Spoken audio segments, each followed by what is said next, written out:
Welcome to the Ask Dad podcast by Soul Bliss Empire with Rachel and Jim. This is the podcast where science meets spirituality, and our mission is to expand consciousness. You have arrived.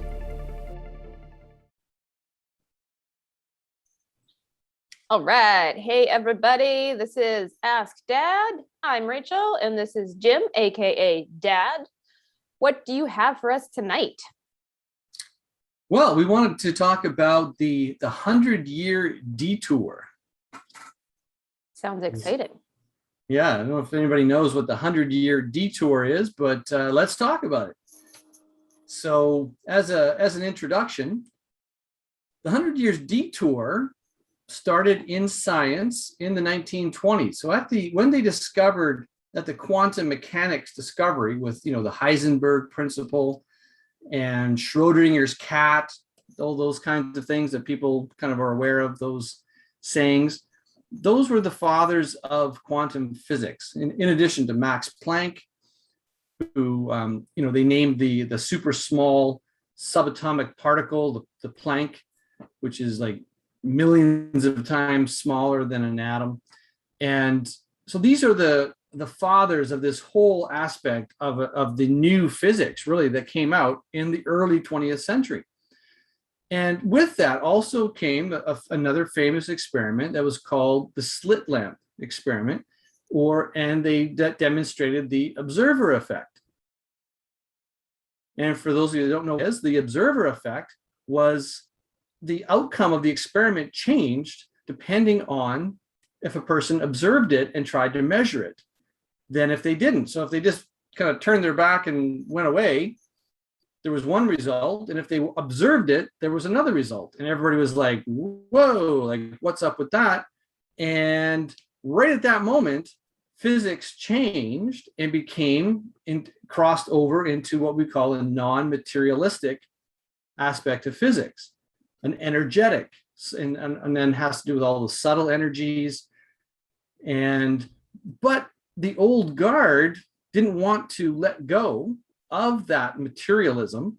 And so it stayed. And so even to this day, we have what we'd call materialism and reductionism is still the sort of the mainstream science.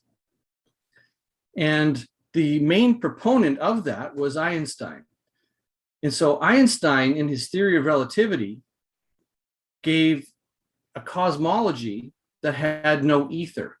Whereas prior to that, going all the way back to our earliest foundations of Western science, which is Plato, right? The ancient Greeks, there was the concept of ether all the way through, all the way up until Einstein's theory of relativity.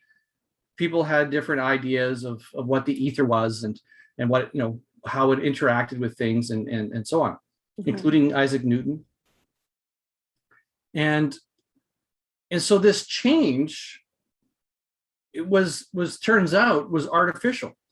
So Einstein became well known, and he became, the quintessential archetype of the mad scientist of the 20th century, right? The crazy hair and all the quotes and everything. Everybody knows Einstein. But it turns out, he was wrong, and that the ether is a thing, and our whole science has been detoured for 100 years into an etherless physics that has ended up in a dead end. Okay, and so this is the term, the 100-year detour. I heard it recently in Stephen Kotler in his book, The Art of the Impossible. He talked about the 100-year detour. It's become a topic in natural philosophy. People will talk about the 100-year detour, and there's a whole community of scientists that realize that that's what's happened is a hijacking, if you will, of physics itself. So the 100-year detour.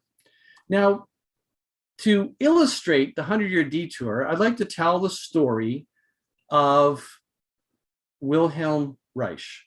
Now, before I do that, was there any questions or comments? Anything you wanted to add, Rachel, about that introduction?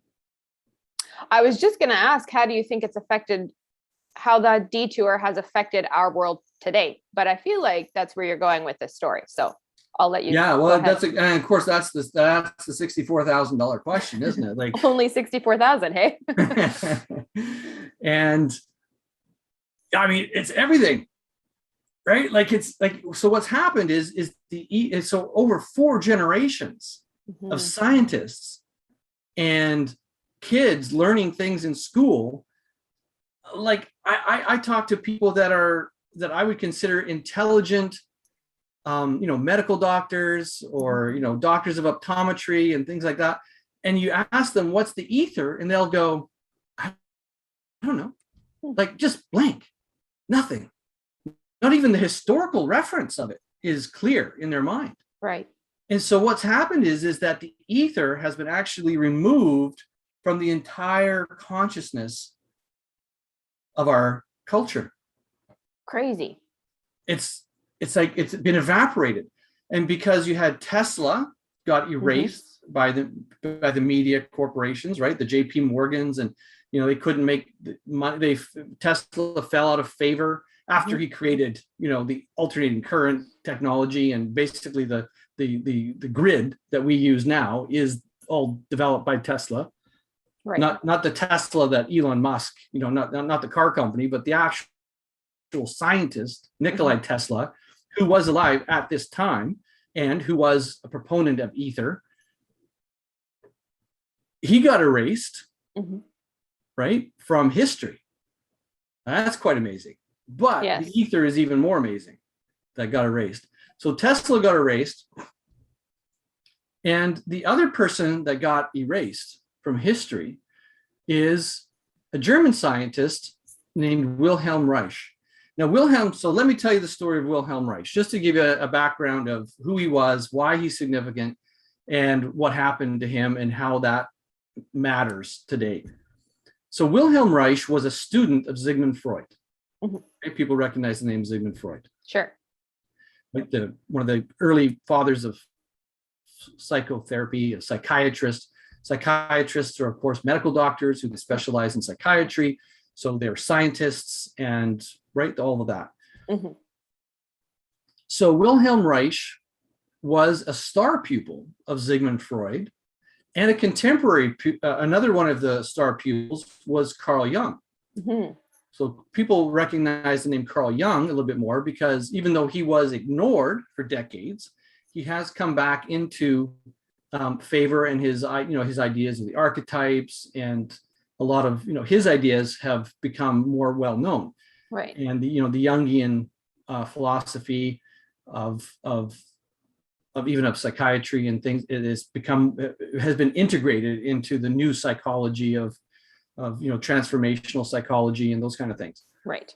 So, but Reich is still unknown. And so in Germany, Wilhelm Reich, just to give you an idea of his stature, he created a society that was teaching sexual education to Germans in the 20s and early 30s. Okay. That didn't happen in the US until Kinsey in the 60s. Oh, wow. Right. Okay. So this was happening in Germany in the early 30s. Right. As a society that was started and promoted and educated, and Wilhelm Reich was the educator of the society, and it had 40,000 people in, I guess mostly centered in Berlin, but I'm not sure of where the other people were exactly, but the number was 40,000, which, I mean, you think of today with the internet, I mean, that would probably, if he had a YouTube channel, it would probably be in the couple of million. Right. You probably have a couple of million subscribers. If you can get 40,000 people all focused on something in 1930 in Germany, right, with barely any telephones even, that's a lot of reach, just to put that into a cultural perspective. Right. So basically he was at the head of a huge movement teaching sexual education to Germans, right, which is very significant. And of course, Sigmund Freud was big on the whole idea of all of our psychosis was due to repressed sexuality, and right and all that. And so Reich was taking that. He was the student of that and was moving it forward. Now, when Hitler came to power in 1933, Reich had to leave. He was chased out of Germany by Hitler because the Nazi propaganda machine couldn't have someone like Reich, sort of undoing some of the societal constraints that had worked in the past. Right. So he was actually freeing people's minds. He's a psychiatrist, after all.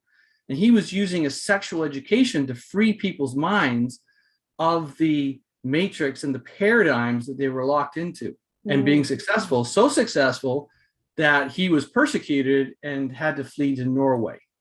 Okay, so early 30s, 33, he's chased to Norway. Okay. By Hitler and the Third Reich. Now, and he stayed there for 6 years, but then in 1939, if you know your history of World War II, Hitler invaded Norway, and Reich got on one of the last, I don't think it was the last boat, but one of the last boats to America. He had to flee. He got chased to America by Hitler. Again, wow. He's being chased around the globe by Hitler, right? This is the extent of this guy. Now, he also has the distinction of being on the death list of the Nazis and the communists, the Russian communists.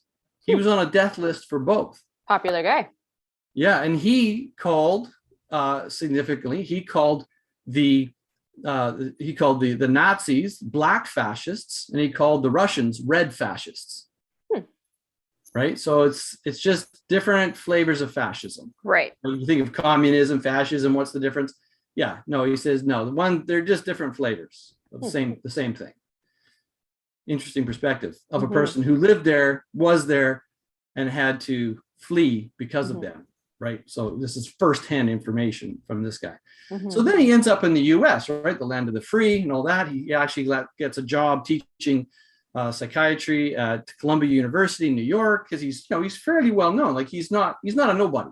Right? He comes in, he's like, oh, he's a student of like people know who Wilhelm Reich was in the day of Wilhelm Reich. Like he was a notable person. And so he was always able to, wherever he went, he could just teach and make some money. And then what he did is he bought property up in Maine and created what was kind of an institute. So he had like 20 people. He had like a whole building that was just for teaching people and doing his experiments. He was very much into experimental stuff, and research and teaching, and then teaching people on the side. And so he created this whole institute up in Maine. But one of the things that he discovered, interestingly enough, when he was studying the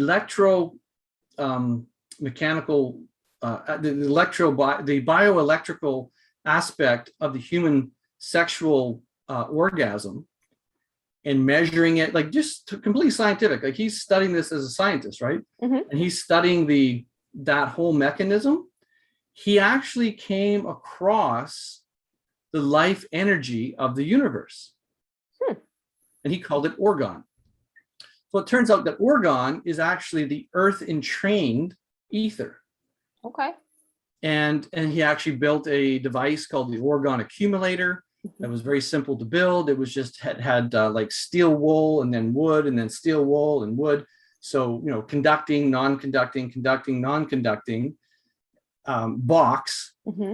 And so the ether would tend to accumulate a little bit in that, it would hold it. And he found that there was healing properties, and if you put plants in there, the plants would grow faster than outside. So it was like a supercharged life energy phenomenon that he discovered. He called it orgon. And he also noticed that if it got contaminated with radiation, that it would turn into deadly orgon. It would flip.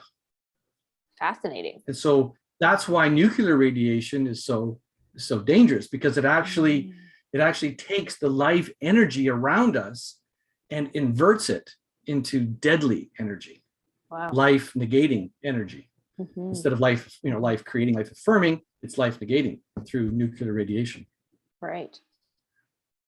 so he's discovering all this. He's he just, he's getting into a lot of different things, and he's doing his practice. He's writing books. He wrote several books about psychiatry and about his findings. And so he got, and again, as I mentioned, he was on these kill lists for the communists and the German fascists. He came under the notice of the FDA in America. Yeah, there was like one lady that wrote an article about him. So this lady was obviously connected to probably Russian infiltration, because Russians have infiltrated US bureaucracies since the 50s, right? That's widely known. She wrote an article about him that triggered, so that, there was like, you get the impression that she was kind of the in.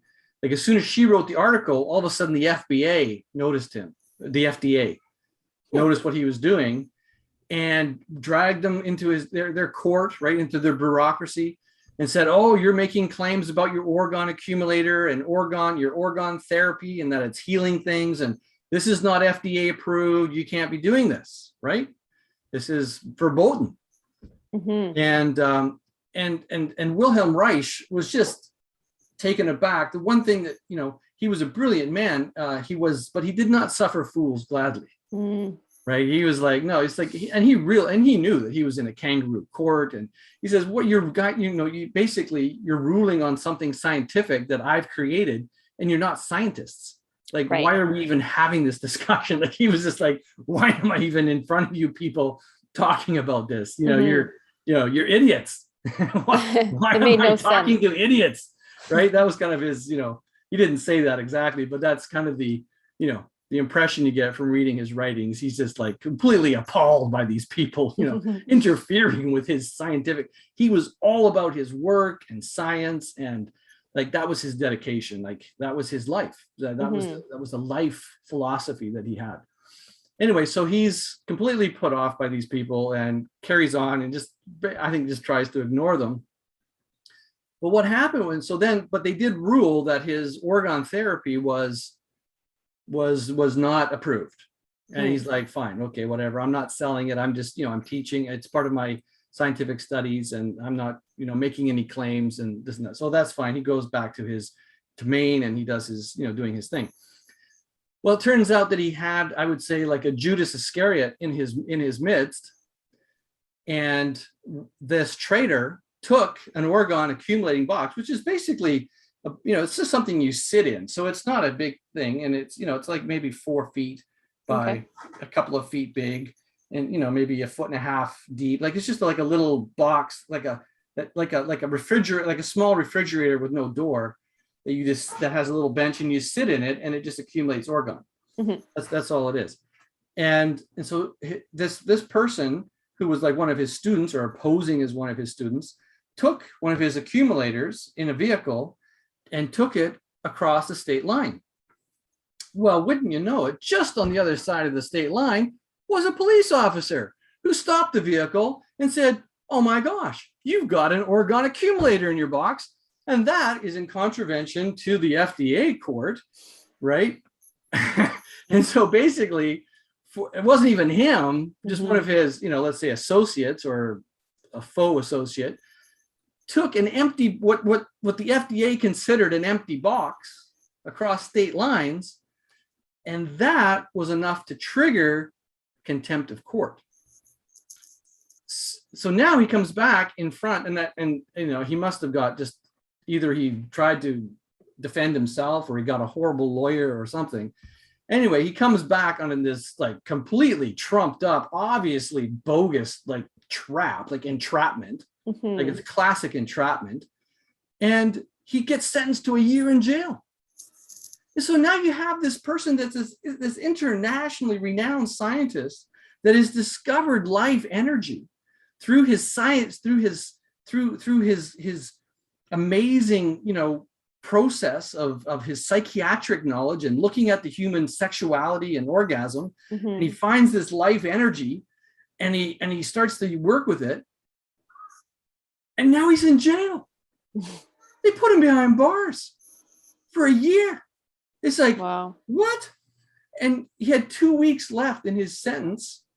I think he was maybe getting out after 9 months or something. There, he was getting paroled or something. Mm-hmm. So anyway, 2 weeks short of his parole, he's dead in his cell.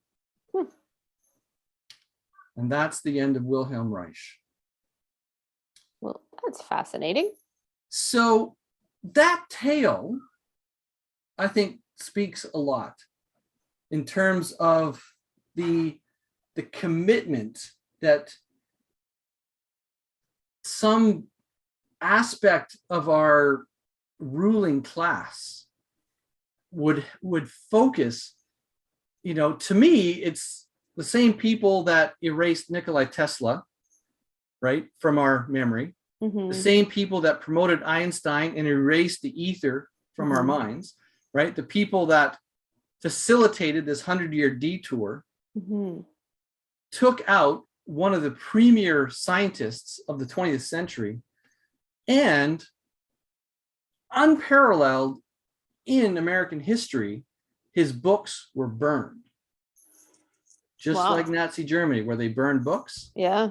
Wilhelm Reich books were burned. And it's just a travesty of, free, all of that free speech.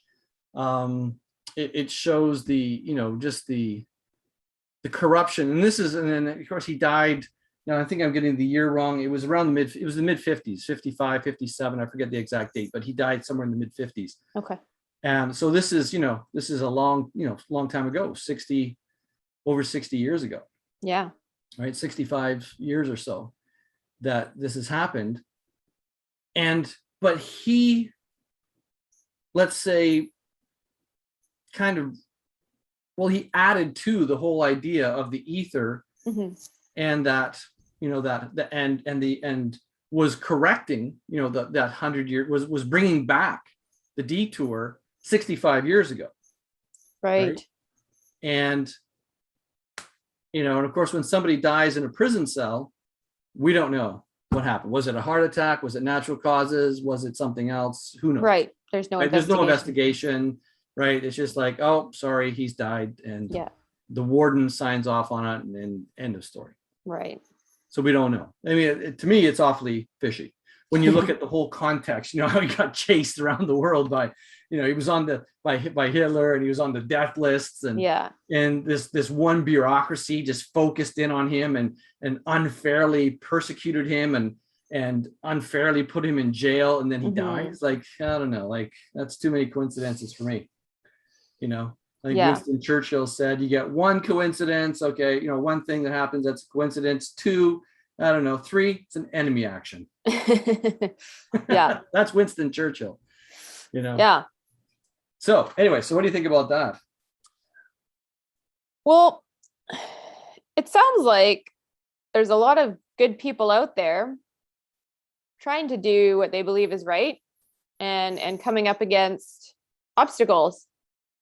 And I would guess that Reich isn't the only one that has tried to bring us back around definitely not. To the life affirming systems that we should have in place, but I would say don't.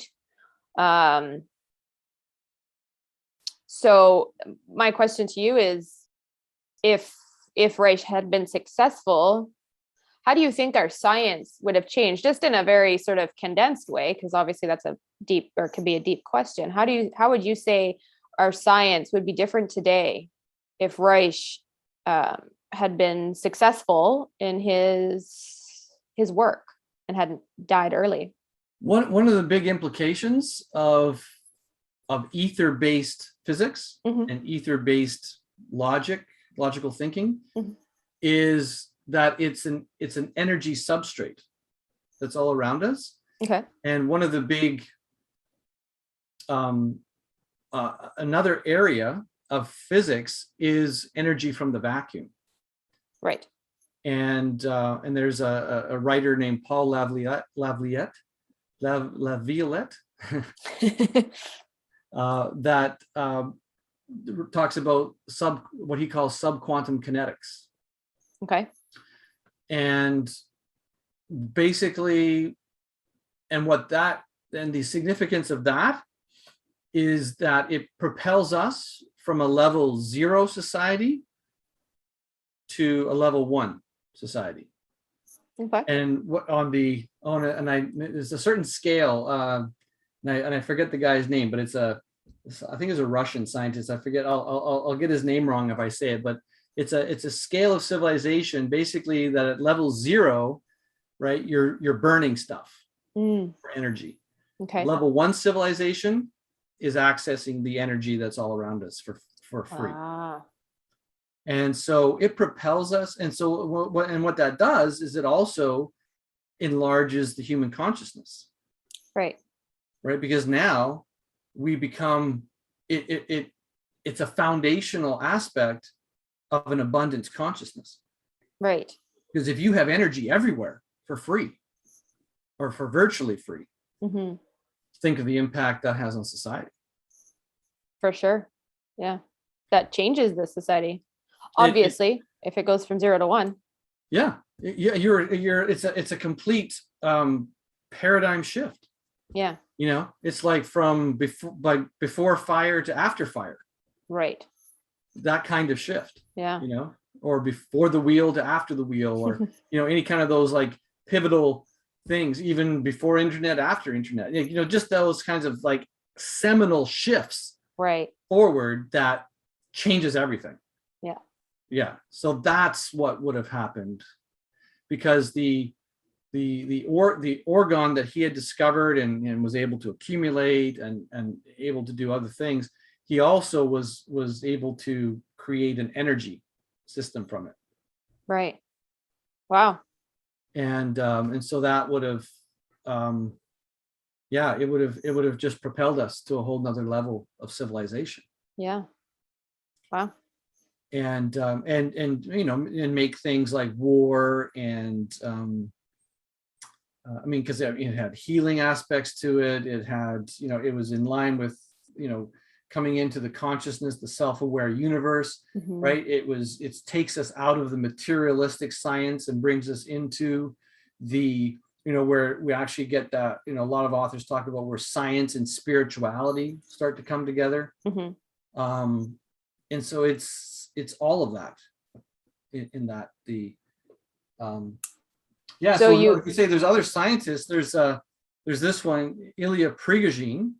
This is a book called The End of Certainty. Okay. And this arrow here he talks about is the arrow of time. Because again, in our regular physics, the mathematics goes both ways through time. You can do it, forwards or backwards. And the mathematics is the same. Right. But what Prigogine brings out is that the arrow of time is constant.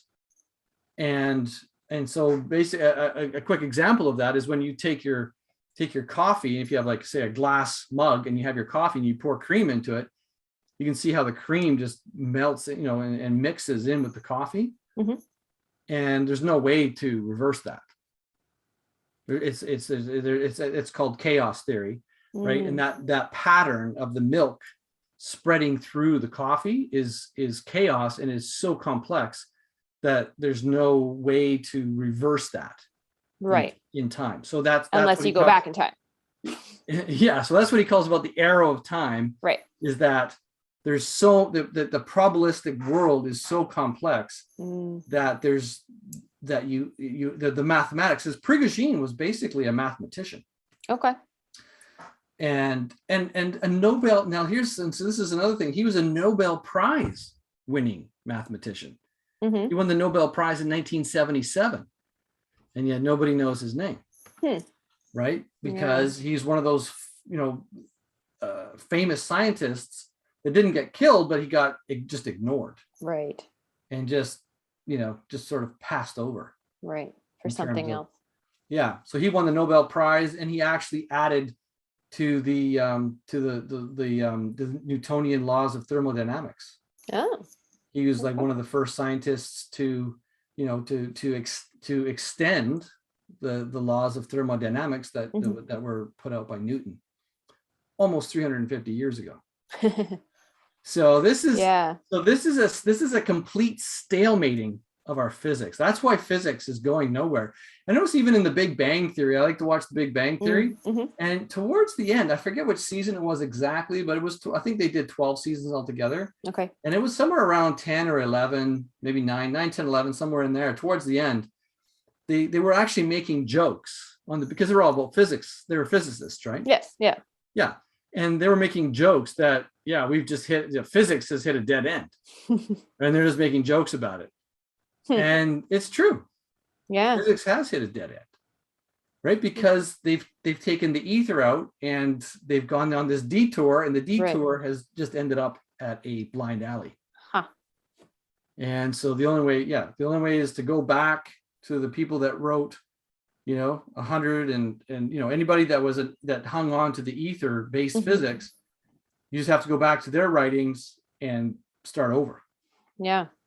Yeah, it's interesting with all the brilliant minds we have today that hasn't occurred, or like that physics hasn't moved ahead, right? In our, I would say, mainstream science. Yeah. Right. So that And it seems suspicious to me. It solves any kind of pollution issues. We're worried about polluting the earth, right? And creating, all these problems. Yeah. Solves that. Yeah. Right. All the free energy. Just like that. Yeah. Yeah. Just by switching to that energy, to that new energetic paradigm. Yeah. Solves it all. Yeah. So it's, it's really, so this is, and it all comes down to that. And that's why, we have the passion here at Soul Bliss Empire is to, expand people's consciousness, because the only way that we can reclaim this is by people's consciousness opening up, and then they will demand it. Right. And yes. And until that happens, it'll stay the way it is. Stay the same it is. Yeah. Well, there you have it, folks. We're at a level 0 society when we could be at a level 1. What do you think of that? Let us know in the comments. And thanks very much, Jim, aka Dad. We'll definitely do this again and have more science meeting spirituality for you guys, hopefully in the near future. Thanks, everybody. Okay. Good night. Bye.